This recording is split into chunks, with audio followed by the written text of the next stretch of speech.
Hi, I'm Herb Gross, and welcome to Lecture 21 in our series, Gateways to Algebra, where today we're going to introduce, I think, what's a very exciting topic called linear systems. Now, basically, what we've done so far is notice we've always had what? An input, a program, and an output. We were given a number, we were given a recipe that told us how to operate on that number, and we finally got an output. Like in terms of a computer, we had an input, a program, an output. Now, what has been naive about what we've been doing is that so far, the input has always consisted of just one number. Very rarely in real life does a situation depend on knowing only one thing. You see, for example, sometimes there are many, many variables that go into understanding something. For example, suppose I wanted to analyze the chances for a person to do well in a course, and I didn't know that much about the person. What do you think I'd have to look at to determine what would make that person a good student? Can you visualize environment, hereditariness, a whole bunch of things that go into these things? And every time you need one more piece of information, that's called a dimension in mathematics. In other words, a one-dimensional problem is one where if you have one piece of information, that's all you need to solve the problem. Two-dimensional would mean you need two pieces of information. Three-dimensional would mean three pieces of information. And four-dimensional, for example, is nothing metaphysical. It just means you would need four pieces of information. For example, when a scientist says that time is the fourth dimension, what he really means is not what H.G. Wells says. What he really means is if you need more than knowing the length, the width, the height, in other words, the position of something, usually the next ingredient you have to know is the time. For example, if I say to you, what's the temperature? The first question you should say to me is, where? The temperature is not the same every place in the country. So I say to you, okay, I want to know the temperature in this room. And you say, what part of the room? Because the temperature is not the same in every part of the room. So I tell you exactly where I want the temperature, so you put a thermometer there. Well, what's going to happen is that thermometer is there. It's not going to stay the same all day long. In other words, even in a given place, the temperature is going to vary with time. And in that sense, when people say, what's the temperature, you don't just say where, you say where and when. So time is usually the fourth dimension that way. If you have to know where, when, and something else, that something else would be the fifth dimension, et cetera, et cetera, et cetera. So let's review kind of briefly with one-dimensional problems, and then we'll go to two-dimensional. You see, what happens in a one-dimensional problem is we give you one piece of information to determine a number. Sometimes the piece of information is so blatant that you don't have to do anything else. Let me just review this. I know we've said this several times, but I love to use the old, well, almost trite joke, what color was Paul Revere's white horse? My goodness, if you can't see right away that the color was white, we have a problem here. So if I say to you, solve the equation x equals 16, you just look at this and say, what? X has to be 16.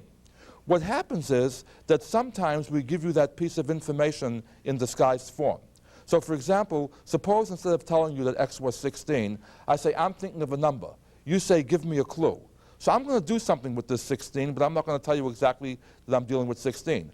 What I'm going to do is I'm going to start with the 16. I'm going to double it. That gives me 32 so far, doesn't it? Then I'm going to add on 3. That gives me 35. Then I'm going to multiply that by 2. That would give me 70. Then I'm going to subtract 5. That will give me 65. So now what I say to you is I'm thinking of a number. You say, give me a clue. I say, well, if you double this number, add 3, then multiply by 2, and subtract 5, the answer is going to be 65. Now, if you notice, this is a much more difficult way than this to determine that x must be 16. So our whole course up until now has been based on what? Given these relationships in implicit form to try to find them in a more explicit form. Now what's going to happen is we're going to deal with two pieces of information. Suppose I say to you, I'm thinking of two numbers. And I say, guess what they are? You say, well, you're thinking of two numbers, give me two clues. I say, okay, the first one is 12 and the second one is 8. Now how much do you have to know to understand what the two numbers are? If x stands for the first number and y stands for the second number, if I say to you, for what value of x and y will x equal 12 and y equal 8, obviously you're going to say what? X must be 12 and y must be 8. This is a very, very explicit form. The trouble is, in the real world, sometimes that information is given more implicitly. See, explicit means it's right there. Implicit means you can't see it, but there's enough information to imply it. For example, instead of telling you that the two numbers are 12 and 8, suppose I say to you, when you add these two numbers up, see, what is 12 plus 8? It's 20. What if I subtract the smaller from the bigger? See, 12 minus 8 is 4. So instead of telling you that I'm thinking of 12 and 8, I say, look, I'm thinking of two numbers. If you add these two numbers, see, we're calling them x and y, x plus y is 20. If you subtract the smaller from the greater, x minus y is 4. Now, I've given you two pieces of information. I haven't told you that the numbers were 12 and 8, but there's enough information here to find that. And this is why these are called linear systems. You see, the system is what? Two pieces of information that have to be true at the same time. In fact, we sometimes call these simultaneous equations because they have to be true simultaneously. In other words, we don't just want two numbers that are up to 20, or two numbers whose difference is 4. We want one pair of numbers where that pair adds up to 20 and their difference is 4. Now let me show you how the rules of the game of algebra work to solve this problem. We look at these two equations, and first of all, remember that to subtract means to add the opposite. We've already learned that with sign numbers. And I make the observation, look, don't we know that a number plus its opposite always adds up to 0? I say to myself, wait a second, these two equations balance. So if I add the two left-hand sides, they should equal to whatever I get when I add the two right-hand sides. If I add the two left-hand sides, remember x means 1x. 1x and 1x are 2x, and y and negative y cancels out to 0, so the left-hand side becomes 2x. The right-hand side is 20 plus 4, which is 24. That tells me that 2x is 24. And by the way, let me pause here for a moment because this is a very important result, even though it looks quite simple. You see, we started out with what? Two equations with two variables. By this step over here, what did I wind up with? One equation with one variable. Isn't this exactly the kind of problem we were solving in our very first lecture? See, if 2x equals 24, just divide both sides by 2, and you get x equals 12, which certainly checks what was supposed to happen. By the way, I didn't have to solve for x. I could have elected to solve for y instead. In other words, what I could have done here is I could have multiplied both sides of this equation by -1, because equals multiplied by equals are equal. That would make this equation here -x. Negative times negative is positive. That would be positive y. And 4 times -1 is -4. Now notice that when we add, it's the x's drop out and the y's that stay in. See, x plus -x is 0. Y plus y is 2y. 20 plus -4 is 16. If 2y equals 16, we know from our earlier lectures that y must be 8. And that also checks with what we knew before. By the way, sometimes I can give you even tougher ways of looking at this. Let's see. Let me see if I can make it even harder. What did we say? X is 12 and y is 8. Watch what I can do now. Instead of I can say what? Twice 12 is 24, isn't it? And 3 times 8 is 24, and 24 and 24 is 48. So now what I say to you is, look, I'm thinking of two numbers. You say, well, give me a clue. I say, the first clue is twice the first number plus 3 times the second number is 48. You say, okay, give me another clue. I say, okay, 3 times the first number plus 4 times the second number, okay, is 68. See where that comes from? 3 times 12 is 36. 4 times 8 is 32. 36 plus 32 is 68. I know that the numbers are 12 and 8. I'm not telling you that. So I say to you, okay, here's the numbers I'm thinking of. You say, well, let's see, I'll do the same thing he did last time. What did he do last time? He added these things up. Well, I can still add these things up. 2x plus 3x is 5x. 3y plus 4y is 7y. 48 plus 68 is 116. And I wind up with what? 5x plus 7y is 116. That doesn't really help me much because I still don't have one of the variables isolated. There's still two variables here. It's a nice piece of information. What it tells me is knowing that these two statements are true, without even knowing what numbers I picked, I can tell you what? 5 times the first, which by the way would be what? 5 times the first would be 60, plus 7 times the second which would be 56, has to be 116, which checks over here. See, it hasn't told me what the numbers are, it's just given me another true fact. For example, suppose I subtracted the top from the bottom. See, 3x take away 2x is x, 4y take away 3y is y, 68 take away 48 is 20, and what do I get again? X plus y is 20, which is certainly a true statement because 12 plus 8 is 20. The problem is I'm trying to do something that will knock out one of the variables. So let me show you the trick that we're going to use here, if we can indeed call this a trick.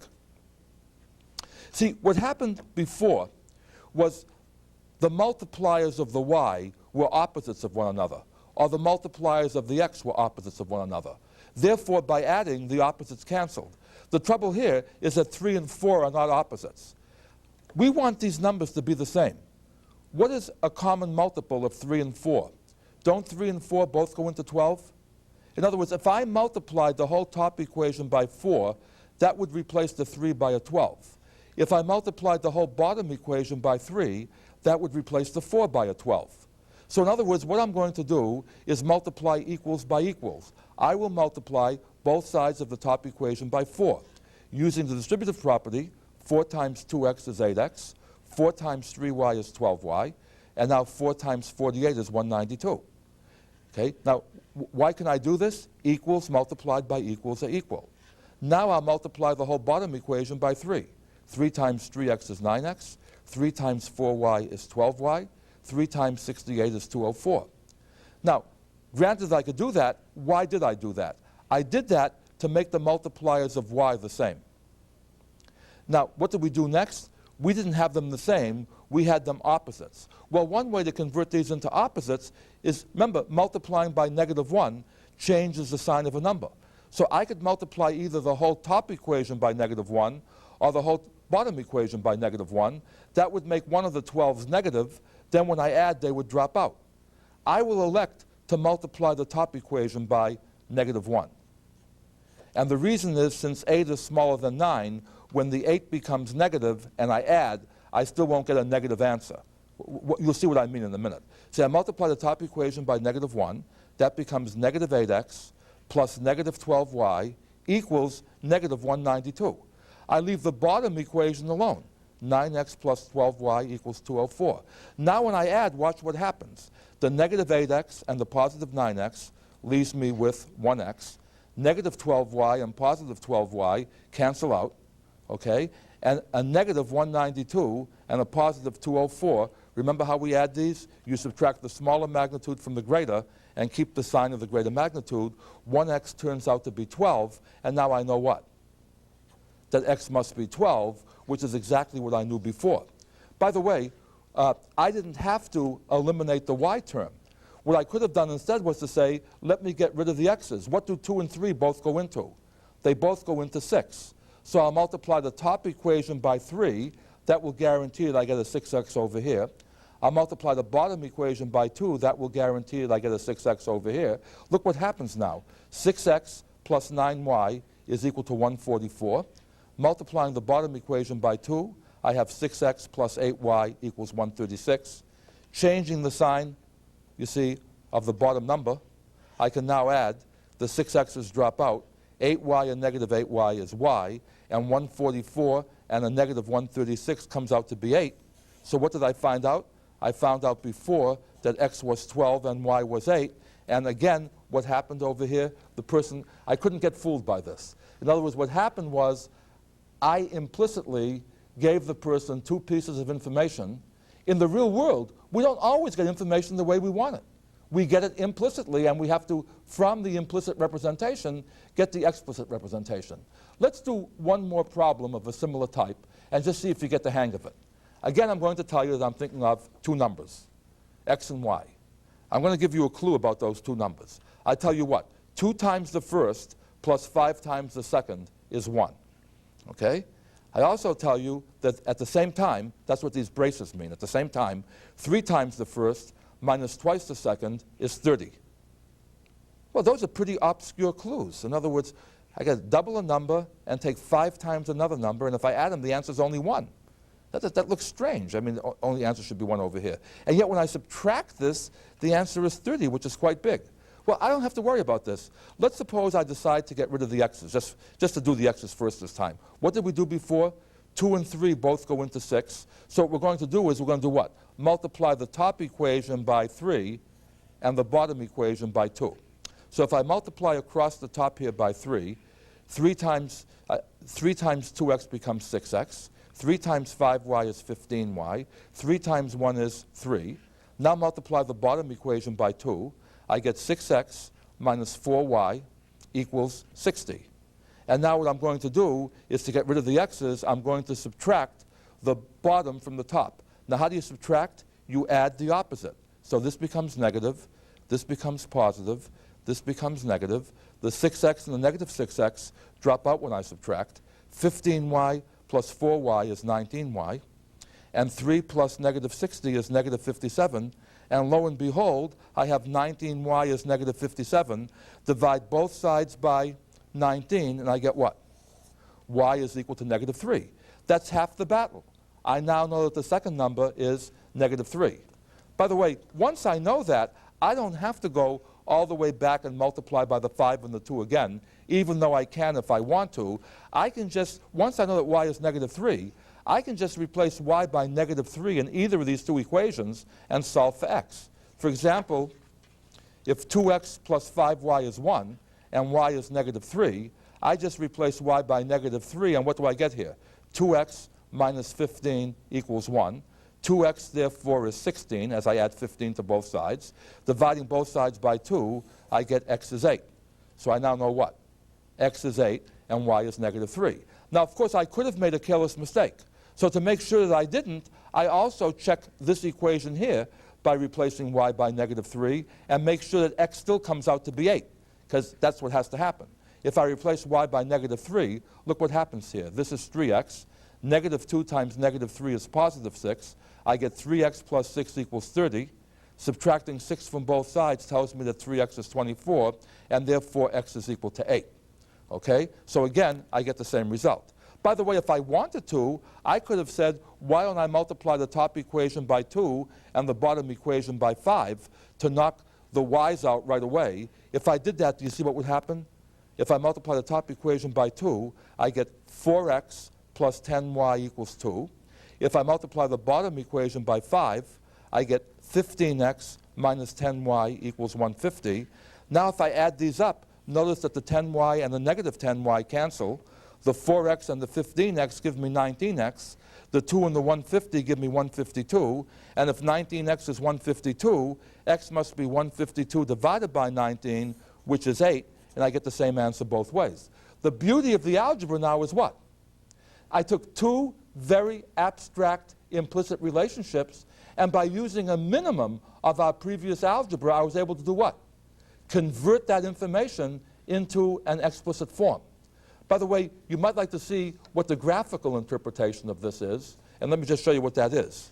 See, 2x plus 5y equals 1 is the equation. It graphs as a straight line. In other words, all we have to do is what? Pick any value of x, solve for the corresponding value of y. In the interest of saving time, if you want to, you can freeze this frame and see what numbers we've picked. But let me just go through this rather hurriedly. What I've done over here is the black line represents the graph of 2x plus 5y equals 1. Okay? The red line represents the graph of 3x minus 2y equals 30. And by the way, just to show you quickly what we're talking about over here, when y is 0, this would say 3x equals 30, so x would be 10. So 10 comma 0 would be a point on this line. See, I can just substitute in here and find points. Now what happens is, to satisfy the first equation, the point has to be on the black line. To satisfy the second equation, the point has to be on the red line. The interesting point is that what will happen is these two lines will meet at only one point. And what point will that be? The x value will be 8, and the y value will be negative 3. That is the geometric version of the simultaneous solution here. Okay? And we have time to look at a few more examples. Sometimes the two relationships won't be given in exactly the same form. For example, I might say to you, I'm thinking of two numbers. You say, give me two clues. Well, I might just say to you, hey, the second number is twice the first number. Well, there's a whole bunch of numbers like that. In other words, the first one could be 1, and the second one could be 2. The first one could be 3, and the second one would be 6. A whole bunch of numbers, but now I say what? The second condition is that the first number plus 3 times the second has to add up to 21. See, now I've given you what? 2 conditions. How do you handle these 2 conditions? The easiest way to handle these 2 conditions is to say, hey, from the first condition that says every place I see a y, I can replace it by 2x. So in the second equation, what will I do? Since y can always be replaced by 2x in this problem, I'll just take the y and replace it by 2x. Doing that, the second equation now becomes what? X plus 3 times whatever y was, which is 2x. See, y won't always be 2x, but in this problem it will. That has to come out to be 21. Well, x is the same as 1x. 3 times 2 is 6. This says 1x plus 6x is 21, but 1x plus 6x is 7x. If 7x is 21, divide both sides by 7, and that will give you that x is 3. Now, once x is 3, since y is twice x, y must be 2 times 3, or 6. So evidently, the first number is 3, and the second number is 6. Let's check it out. The second number is twice the first number.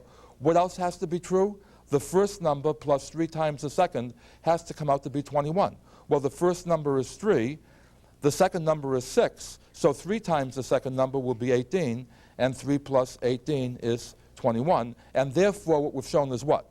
The only possible way that the second number can be twice the first, and at the same time, the first number plus 3 times the second can be 21, is if the first number is 3 and the second number is 6.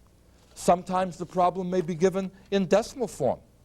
You might be told that y is 0.08x, and at the same time, y is also 0.05x plus 300. That may look like a very abstract problem to you. Let me tell you where that might come up. Suppose you're a salesperson, and the boss says, I'll give you 2 choices. You can either get an 8% commission, but no salary. So in other words, you're going to make 8%, 0.08, 8% of whatever you sell. Or if you're nervous about that, I'll give you a guaranteed income of $300, but only 5% of what you sell. And I have to decide which of these 2 is going to be the better deal for me.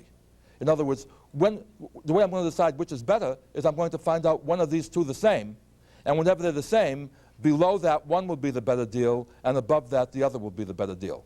So how would I tackle this problem? I could again subtract what? The bottom from the top. In other words, I could make this negative, negative, negative. This would drop out. This would be 0.03x minus 300. And I could then, this is now what? One equation and one unknown that I can solve. If I didn't want to subtract this way, I could say what? If y is equal to this, but at the same time y is also equal to this, since y is equal to itself, 0.08x must be the same as what? 0.05x plus 300. And now how would I solve this? I would just get what? All the x's onto one side, all the numbers onto the other side. So I would subtract 0.05x from both sides. That would give me 0.03x would equal 300. To find x by itself, to undo multiplying by 0.03, I have to divide by 0.03. You see, that's, okay? And that would give me that 3x. Actually, what I did over here is what? I just happened to move the decimal point 2 places. But if I move it 2 places here, I also have to move it 2 places over here. That tells me that 3x is 30,000. And that tells me what?